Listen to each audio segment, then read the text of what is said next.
Students, welcome to genius club knowledge beyond education. तो मैं अमन, आपका रीजनिंग टीचर, आपके और हमारे यूट्यूब चैनल जीनियस क्लब में आप सभी का स्वागत करता हूं।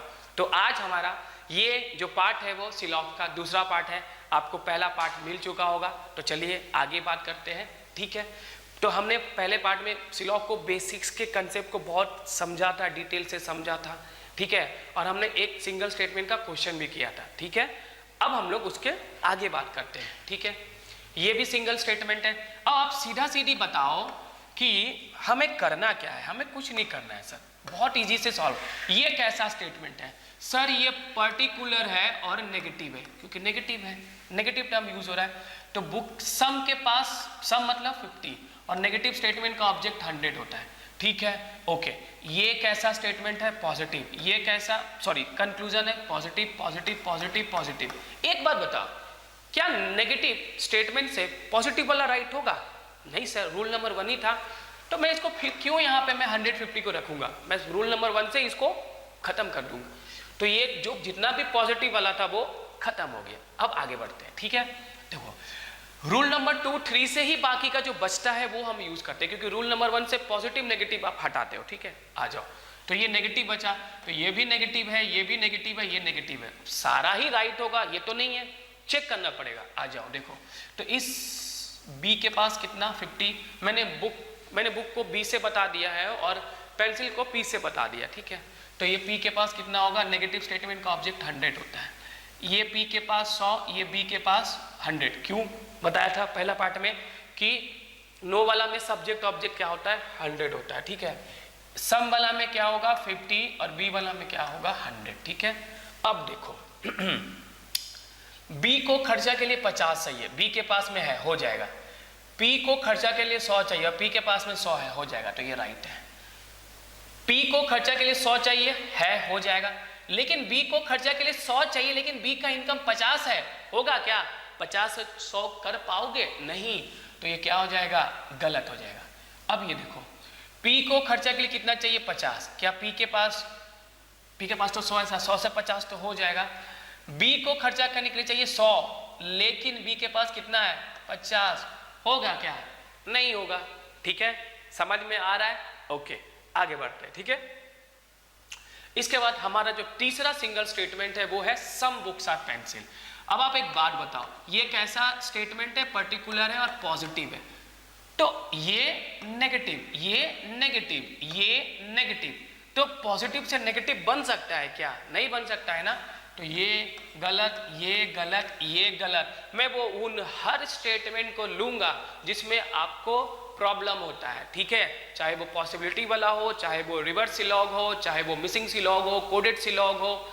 ठीक है, वो स्पेशल स्टेटमेंट हो, ओनली फ्यू हो, अ फ्यू हो, ठीक है ना, एटलीस्ट सम हो, मैं वो सारा लूंगा। ठीक है, बस आप बेसिक से एक एक चीज को पढ़ते जाओ, नोट्स बनाते जाओ। ठीक है, चलो। और कुछ अगर कमी लगे तो कमेंट भी आप कर देना। ठीक है, चलो। और अगर आप हमारा वीडियो को, हमारा जो कंटेंट है, जो हम लोग आपको पढ़ा रहे हैं, कंटेंट दे रहे हैं, अच्छा लगता है तो प्लीज़ आप बाकी लोग को भी शेयर करें, ताकि उनको भी अच्छे अच्छे कंटेंट मिल सके और उनका जो तैयारी है वहाँ पे हम लोग भी थोड़ा सा हेल्प कर सके। ठीक है, चलिए वापस से काम पे, सीधी बात और नो बकवास। ठीक है, तो पॉजिटिव वाला से नेगेटिव गलत हो गया। अब देखो, ये भी पॉजिटिव है, ये भी पॉजिटिव है, ये भी पॉजिटिव है, ये भी पॉजिटिव है। क्या मैंने बोला है कि सारा पॉजिटिव से सारा पॉजिटिव, मतलब पॉजिटिव से सारा पॉजिटिव राइट होगा? नहीं सर, इसके लिए तो रूल नंबर 2 और रूल नंबर 3 है। तो देखो, पहले आप इनकम एक्सपेंस कर रख लो, 150 कर लो। ठीक है, तो देखो बुक के पास कितना? 50, पी के पेंसिल के पास कितना? 50। ये देखो, इसके पास 100, इसके पास 50, इसके पास 100, इसके पास 50। ठीक है, P 50, B 50, B 50 और P 50। ठीक है, चलो। P को कितना चाहिए? 100। क्या P के पास 100 है? नहीं सर, 50 है। क्या 50 से आप 100 कर पाओगे? नहीं सर, कर ही नहीं पाऊंगा। ठीक है ना, अभी तो सिखाया था पहला पार्ट में, गलत हो गया। B को कितना चाहिए? 100, लेकिन B के पास है कितना? 50। 50 रुपया से 100 रुपये का सामान खर्चा कर पाओगे? नहीं सर। तो क्या हो गया? ये भी राइट। लेकिन देखो, ये 50-50 यहाँ भी है, 50-50 यहाँ भी है, कुछ नहीं चेक करना है, राइट कर लो। यहाँ भी 50-50 है, यहाँ भी 50-50, कुछ भी नहीं करना है, राइट कर। चेक कर लो। लेकिन इस वाले को ध्यान से देखोगे तो ये जो स्टेटमेंट है या कंक्लूजन है वो लेफ्ट टू राइट है, और ये वाला जो आपका कंक्लूजन है वो क्या है, एक सेकेंड, ये उल्टा हो गया, एक मिनट, इसको आप राइट टू लेफ्ट कर दो, ठीक है, क्योंकि पीबी है तो ये जो है ये है राइट टू लेफ्ट और ये क्या है, लेफ्ट टू राइट, ठीक है। वो आपसे लेफ्ट टू राइट भी पूछ सकता है और राइट टू लेफ्ट भी पूछ सकता है, ठीक है। चलो आगे बढ़ते हैं। अब आ जाओ सिंगल स्टेटमेंट का last question, no book is pencil, यानी कि universal negative statement, universal negative statement. देखो पहले बताओ नेगेटिव से क्या पॉजिटिव वाला राइट होगा, नो सर, जितना भी पॉजिटिव वाला है वो सब का सब गलत हो गया, क्योंकि रूल नंबर 1 बोलता है। चलो अब आ जाओ हाँ, लेकिन ये पॉसिबिलिटी में ये सब चीज अप्लाई नहीं होगा, क्या अप्लाई होगा वो पॉसिबिलिटी पे आके बात करेंगे, ठीक है। चलो आ जाओ, अब आप देखो ध्यान से, रूल नंबर 2 और रूल नंबर 3 का यूज करो, क्योंकि नेगेटिव से सारा नेगेटिव राइट होगा ये भी तो नहीं है। चलो, नो बुक 100, पेंसिल 100, इस बुक के पास 50, इस पेंसिल के पास 100, मैंने बुक को बी से बताया है और पेंसिल को पी से बताया, ठीक है। इसके पास नो पी इस बुक 100, बी 100, ठीक है। सम पी 50 और नॉट बी 100, ठीक है। अब देखो स्टेटमेंट में तो हर जगह 100 है, आपके पास 100 रुपया है, आप 50 भी कर सकते हो, 100 भी कर सकते हो, कुछ भी कर सकते हो। देखो बी का डिमांड कितना है, बी 50 मांगा, बी के पास 100 था, बोला ले लो चल जाएगा। पी का डिमांड 100 था, पी के पास में 100 है, हो जाएगा, राइट हो गया। पी के पास 100 डिमांड है, पी के पास 100 रुपया है, हो जाएगा। बी का डिमांड 100 है, बी के पास भी 100 है, ये भी हो जाएगा। पी का डिमांड 50 है तो सर पी के पास तो 100 है, हो जाएगा। बी का डिमांड 100 है, बी के पास भी 100 है, हो जाएगा। समझ में आया बात, क्लियर है। तो मैंने क्या किया कि जितना भी सिंगल स्टेटमेंट बन सकता है, ऑल, सम नॉट और नो से सारा बना दिया, ठीक है। हाँ, इसमें कुछ पॉसिबिलिटी वाला भी बात होता है, तो वो चीज हम लोग पॉसिबिलिटी पे बात करेंगे, ठीक है। तो सिंगल स्टेटमेंट से जितना भी टाइप क्वेश्चन बनता होगा वो हम लोग खत्म कर चुके हैं। अब बढ़ते हैं डबल स्टेटमेंट पे। तो मैंने पहले से ही देखो ये क्वेश्चन को लिखा हुआ है, लेकिन डबल स्टेटमेंट को सॉल्व कैसे करना है पहले उस पर बात करते हैं, ठीक है। आ जाओ, तो पहले रूल के बारे में बात कर लेते हैं, ठीक है। 1 मिनट आप मुझे दोगे, ठीक है। देखो जैसे कि मैंने बोला ऑल, एक क्वेश्चन है ऑल ए इज बी और नो बी इज सी, क्या है, all A is B, no B is C, और कंक्लूजन जो है वो क्या है, नो ए इज सी है। क्या है conclusion, no A is C है। बच्चा अब आप लोग एक बात बताओ कि जब सिंगल स्टेटमेंट था तो कंक्लूजन में सब्जेक्ट और ऑब्जेक्ट एक ही स्टेटमेंट से हो जाता था, लेकिन यहां पे देखो क्या आपका सब्जेक्ट और ऑब्जेक्ट एक सिंगल स्टेटमेंट में है, नहीं सर। यहां पे ए है, सी है, नहीं सर। यहां पे सी है, क्या यहां पे ए है, नहीं सर।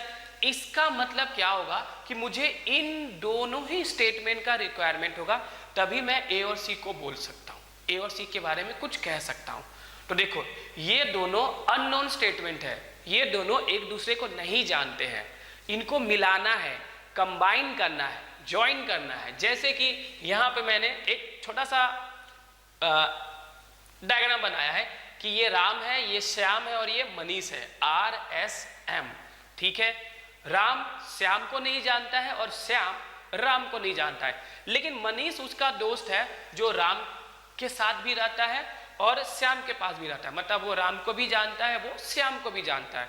तो क्या मनीष चाहे तो राम और श्याम को नहीं मिला देगा, एकदम सर मिला देगा, ठीक है। इसका मतलब कोई ऐसा होना चाहिए जो दोनों को जानता हो, मतलब कोई ऐसा कॉमन आदमी या कॉमन टर्म जो दोनों को जानता हो, ठीक है, पहला बात। दूसरा, जब ये इसको मिलाएगा तो अपना प्रॉफिट तो देखे ही देखेगा, है ना। कोई दो पार्टी को अगर कोई मिलाता है तो थर्ड पार्टी होता है, बोलता है कमीशन दो हमको, तुम दोनों को मिला दिए, तुम लोग का बिजनेस चलेगा, है ना। तो कमीशन के रूप में वो कितना लेगा, 100 रुपीज लेगा, है ना। क्या लेगा वो, 100, वही 150 वाला 100, ठीक है ना। हाँ ठीक है, असली का नहीं, सिर्फ 100, ठीक है। बोलेगा भाई कम से कम 100 तो मुझे दो, ठीक है। अब बोलोगे क्या कि सर कॉमन तो 2 जगह होता है, क्या दोनों जगह 100 चाहिए, नहीं, रूल ऑफ कनेक्शन, आप कनेक्शन बना रहे हो तो कनेक्शन का रूल बोलता है कि जो दो स्टेटमेंट को ज्वाइन करना है, मर्ज करना है, कंबाइन करना है, वहां पे कॉमन टर्म होना चाहिए दोनों स्टेटमेंट में। ठीक है, क्या यहां पे है common term? Yes sir, B है। ठीक है, मैं अगर स्क्रीन में ना दिखो तो कोई प्रॉब्लम नहीं है, ठीक, आप कंसेप्ट में आप रहना। ठीक है, बी है, कॉमन टर्म मिल गया। दूसरा क्या कह रहा है? Common term demand at least 100। क्या कह रहा है कि जो कॉमन टर्म है बोलेगा भाई साहब 100 दो, मुझे कम से कम 100 तो दो, दोनों जगह दे दो 100 चलेगा, लेकिन कम से कम 100 चाहिए। अब एक बात बताओ, देखो ध्यान से, कि ये मेरा पॉजिटिव स्टेटमेंट है और ये मेरा नेगेटिव स्टेटमेंट है, मुझे इन दोनों को मिलाना है। ठीक है, चलो मिलाएंगे। पहले एक बार बताओ, ए के पास कितना होगा? तो आप बोलोगे सर ए के पास में होगा 100। बी के पास कितना होगा? बी के पास होगा 50, क्योंकि सिखाया है ना पॉजिटिव स्टेटमेंट का ऑब्जेक्ट क्या होता है? 50 होता है। नेगेटिव के बारे में, नो कितना होगा? नो होगा 100, क्योंकि नो बी सी, नो के पास कितना होगा? 100, और सी कितना होगा? सी भी 100 होगा, क्योंकि ये नेगेटिव स्टेटमेंट है। बात समझ में आया कि नहीं है? ठीक है, लेकिन जब आप इन दोनों को मिलाओगे तो इनसे जो नया स्टेटमेंट बनेगा वो कैसा बनेगा? वो नेगेटिव बनेगा। क्या बनेगा? वो नेगेटिव बनेगा। पॉजिटिव और नेगेटिव को मिलाओगे तो क्या बनेगा? वो नेगेटिव बनेगा। कैसा बनेगा? तो देखो, ऑल नो में कन्वर्ट हो जाएगा, क्योंकि पॉजिटिव तो कह नहीं सकते हो। ठीक है, और इनका वैल्यू भी चेंज नहीं होना चाहिए। तो आप क्या कह सकते हो बताओ? ऑल नो में बदल गया sir, no A is C कह सकते हो, है ना। देखो, पहले भी ए 100 था, यहां भी ए क्या है? 100 है, और पहले भी सी 100 था, यहां भी सी क्या है? 100 है। क्या नेगेटिव चेंज हुआ? नो सर, नेगेटिव चेंज नहीं हुआ। तो ये भी नेगेटिव है, नेगेटिव स्टेटमेंट से नेगेटिव कंक्लूजन वाला ही राइट होगा। Yes sir. अब एक बात बताओ, क्या कि ए कितना डिमांड कर रहा है? ए कितना डिमांड कर रहा है? ए 100 डिमांड कर रहा है। क्या है ए के पास? 100, ऑफ कोर्स है। सी कितना डिमांड कर रहा है? सर सी 100 डिमांड कर रहा है। हो जाएगा ना? एकदम राइट है, तो ये राइट है। तो कंक्लूजन, अगर दो स्टेटमेंट को मर्ज करना चाह रहा है, ज्वाइन करना चाह रहा है, तो उसके लिए क्या चाहिए? Common term. कॉमन टर्म मतलब कनेक्शन चाहिए, कनेक्शन के लिए कॉमन टर्म होना चाहिए, और कॉमन टर्म के पास कम से कम एक जगह 100 होना चाहिए। ठीक है, अभी हम बात करते हैं कि सर अगर पॉजिटिव नेगेटिव होगा तो नया नेचर कैसा होगा, नेगेटिव नेगेटिव होगा नया नेचर कैसा होगा, उस पर बात कर लेते हैं। ठीक है, तो आइए हम लोग थोड़ा सा बात कर लेते हैं कि इसके आगे हम लोग क्या कर सकते हैं, कि अगर 2 से ज़्यादा होगा क्या होगा। तो देखिए, मैंने बना के रखा है क्या चीज़, कि अगर 2 पॉजिटिव होगा, दोनों पॉजिटिव को आप जोड़ोगे तो जो नया नेचर ऑफ स्टेटमेंट होगा वो क्या होगा? पॉजिटिव होगा। अगर एक पॉजिटिव और एक नेगेटिव होगा, इन दोनों को जोड़ोगे तो जो नया नेचर होगा वो नेगेटिव होगा। ठीक है, लेकिन अगर दोनों का दोनों ही नेगेटिव है तो उससे कोई भी नया स्टेटमेंट नहीं बनेगा। और जब कोई नया स्टेटमेंट ही नहीं है तो फिर कंक्लूजन कैसे चेक करोगे? वो सारा का सारा कंक्लूजन क्या हो जाएगा? गलत हो जाएगा, लेकिन पॉसिबिलिटी में राइट हो जाएगा। वो बात पॉसिबिलिटी पे करेंगे। ठीक है, ऐसा भी तो हो सकता है ना कि सर 3 आ जाए, एकदम आ सकता है। तो अगर 3 आएगा तो आप ये देखो कि मान लो कि 3 स्टेटमेंट है, आप किसी भी तरीके से तीनों को एक साथ जोड़ दिए तो जो नया नेचर आया वो कैसा होगा? पॉजिटिव होगा। और रूल नंबर 1 क्या कहता है कि पॉजिटिव से पॉजिटिव वाला ही राइट होना चाहिए। ठीक है, सर अगर 2 पॉजिटिव है और 1 नेगेटिव है तो क्या होगा? अगर गलती से एक जगह भी नेगेटिव आ गया ना तो तीनों को मिलाओगे किसी भी तरीके से, पहला पॉजिटिव पॉजिटिव को मिलाया, फिर नेगेटिव को मिला दिया, तो फाइनल रिजल्ट नेगेटिव में ही होगा। तो नेगेटिव वाला से नेगेटिव कंक्लूजन ही चेक कर लोगे। ठीक है, लेकिन मान लो कि सर अगर 3 स्टेटमेंट है और तीनों का तीनों ही नेगेटिव है तो भी कोई भी नया स्टेटमेंट नहीं बनेगा। तो इस केस में सारा का सारा कंक्लूजन जो है वो क्या हो जाएगा? गलत। पॉसिबिलिटी में सही होगा। ठीक है, समझ में आ गया? एक पॉजिटिव नेगेटिव से नेगेटिव बनेगा, पॉजिटिव पॉजिटिव से पॉजिटिव बनेगा। ठीक है, और अगर 2 से ज़्यादा है तो फिर आप चेक करोगे कि किस तरीके से, अगर सबका सब पॉजिटिव है तो पॉजिटिव, सबका सब नेगेटिव है तो कुछ भी नहीं होगा, लेकिन 2 पॉजिटिव 1 नेगेटिव तो नेगेटिव बनेगा। बात क्लियर है? चले आगे बढ़ जाए। ठीक है, अब देखिए तो क्या हो गया कि ये चीज़ मैंने लिखा भी है कि कॉमन वर्ड चाहिए, एटलीस्ट 100 चाहिए इन कॉमन वर्ड। ठीक है ना, क्या चाहिए आपको? ये कॉमन वर्ड के पास में क्या चाहिए? 100 चाहिए, ये लिखा भी है। ठीक है, और पहले मैंने बता भी दिया था। तो सिंगल स्टेटमेंट आज क्या हो गया? खत्म हो गया है। ठीक है, सिंगल स्टेटमेंट आज खत्म हो गया है। ठीक है, सिंगल स्टेटमेंट खत्म कर दिया और डबल स्टेटमेंट के लिए क्या किया मैंने, कनेक्शन का काम किया कि कनेक्शन कैसे करोगे। ठीक है, तो चलिए अब इसके बाद का जो आपको वीडियो मिलेगा वो डबल स्टेटमेंट का मिलेगा कि डबल स्टेटमेंट से रिलेटेड जितना भी क्वेश्चन बन सकता है और उससे जितना भी कंक्लूजन बनेगा वो सारा का सारा हम लोग डिस्कस करेंगे नेक्स्ट वीडियो में। ठीक है, तब तक आप अच्छे से पढ़ते रहिए, मिलते हैं नेक्स्ट वीडियो में। ठीक।